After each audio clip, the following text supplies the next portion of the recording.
What's going on there, YouTube Trading Nation? Got a question that came in that's a great question that we want to address and talk about today. It comes from Enrique Hernandez, and he goes, Bro, is it possible to extend a contract that expires tomorrow for a later time? Let's talk about it. Okay, so can you extend the time on an option when you buy an option? The answer to that question is essentially no, but there's also a yes to that. So let's talk about the no first.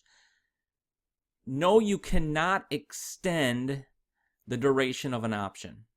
Here are options on Gilead. Right now we're looking at the call options, and you'll see that these expire on the 22nd of May. No matter what you do, these options will expire on May 22nd. And there is nothing that you can do to change that. The question is going to come up, though, then, do you want to keep the option? Or do you want to keep your position open? Do you still have the same bias? Do you still want to keep the same position? And if you want to do that, there is something you can do. We call that rolling the option. But first, let's talk a little bit about if you even want to do that or why you want to do that. See, what you're running into here, Enrique, when you buy an option, you're facing a couple different headwinds, a couple different obstacles that are in front of you. First, you have a specific price that stock needs to be above in the case of a call option or below in the case of a put option in order for you to be in the money.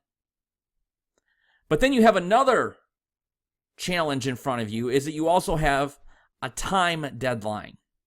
It has to happen by a certain period of time. And that's one of the things that you're paying for when you pay for an option. It's called Theta Decay. See, when you buy an option, let's say right here, currently Gilead is trading at $72.45, real close to $72.50. And this is going to expire on Friday, and you'll see that this option is going to cost me $1.33. $1.33 to buy this option. If absolutely nothing changes on Friday, if the price of Gilead is $72.45, just like it is today, my call option is going to be worth $0. And so when you're holding what we call a naked option, it means you're not offsetting it by selling something else against it. When you have that naked option, every single minute, every single hour, every single day that passes by, you're losing money. Because time is passing away. You paid for that time, and that time is coming to an end. And so, no, you can't really extend an option. This contract will expire on May 22nd. There's nothing you can do for that, Enrique. That's going to happen. That's part of buying an option, is that you also have a time deadline in front of you. Now, let's say that something's changed and you still want to be bullish. You still want to have a call option, but you want to extend the time because you don't want it to expire. You want more time. You can what we call roll that option. And essentially what you do in order to do that is you're going to sell the option you own that's expiring too soon. And then you're going to buy a further outdated option. That's called rolling. And I'm going to show you how to do that right here in Robinhood. But one of the things you have to understand is when you roll that option, you roll your position to give you more time. It's going to cost you money because you're buying time. Let's take a look at how you would do that here on Robinhood. All right, so let's take a look here at Gilead. Here is an option that I actually own, and let's try to put it in your scenario. This option is expiring on July 17th, and I have the $75 call option. One of the reasons I have this option is I was hoping that they would really skyrocket in price when they get approval for their COVID-19 drug. But let's say I all of a sudden have a bias and I say, you know what, I think they're still going to get that approval, but it's going to be later in time. And so I want to extend this out.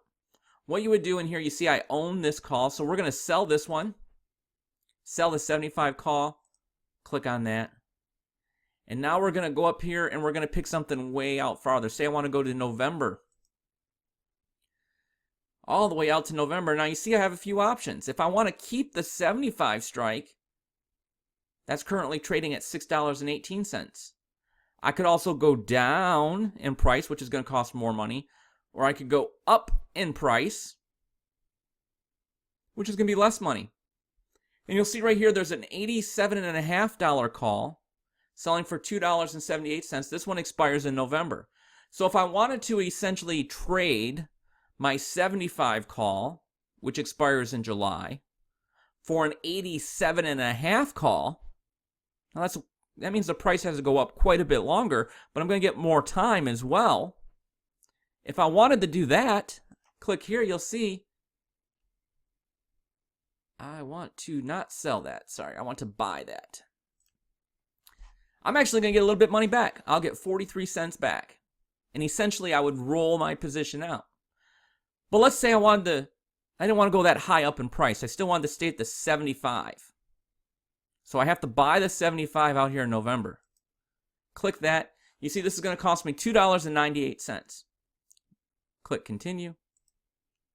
$2.98 is what it will cost me to essentially keep that position open. Now, one of the things that I want you to think about, that we all have to think about when we get in this position, and I've been there, I do this. Sometimes I do decide to roll out of position. Maybe there is a thesis, maybe there's an event that I still think is going to happen, and I just need to give my position a little bit more time. A delay has come up. But one of the other things that you need to think about is, why are you wanting to roll that position? Because essentially, when you do roll that position, even though you can do it with one click and turn it into one transaction, you're closing your current position. You are selling out the call you currently have. And you're reestablishing at the same time another position. And so you have to give yourself a minute and you have to think, do you really want to open another position? If you weren't holding your current position, would you still want to take this position further out in time? Or, as happens to so many of us, myself included, I've done this so many times. The reason you really want more time is because you're convinced you're going to be right. Yeah. Sometimes you just want to be right. And let me tell you, that's no reason to extend your position. The last thing you want to do is get in a position where you are essentially closing your position at a loss and opening a new position is because you just want to know that you're right. And in your gut, you know you're right. If you just had a little bit more time, the market would prove you right. It's a horrible way to trade. Don't worry about being right. Sometimes you're right and you lose money. Sometimes you're wrong and you make money. Sometimes you're right, sometimes you're wrong. Don't let this be about being right and wrong. Let it be about making a good trade. Hope that helps. See ya.